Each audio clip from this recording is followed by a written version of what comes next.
মঞ্চটা প্রস্তুত ছিল বলার the chase master is back. না, সেটা হলো না।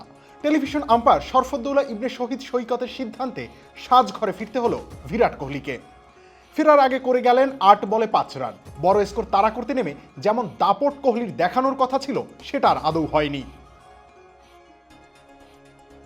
অবশ্য কোহলির আউট নিয়ে কোনো বিতর্ক নেই। ইদানিংকালে কোহলির সমস্যাই হচ্ছে অফ স্টাম্পের বাইরের বল, আর স্পিনের বিপক্ষে তিনি কখনোই সাবলীল ছিলেন না।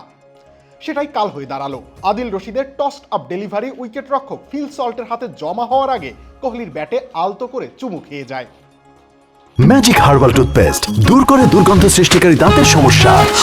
ইয়েস, দেখাও তোমার ম্যাজিক। অনফিল্ড আম্পায়ার আবেদনে সাড়া দেননি। রিভিউ নেন বাটলার। রিভিউ থেকে সঠিক সিদ্ধান্তই নেন বাংলাদেশের আম্পায়ার সৈকত। আল্ট্রাইজে বল ব্যাট স্পর্শ করে যাওয়ার আলামত পাওয়া যায়। ব্যাস, সাজঘরে ফিরতে হয় কোহলিকে। চ্যাম্পিয়ন্স ট্রফির আগে আত্মবিশ্বাসে ফেরা হলো না কোহলির। ইংল্যান্ডের ৩০৫ রানের দেওয়া লক্ষ্য তাড়া করতে নেমে ঝড়ো সূচনা করে ভারত।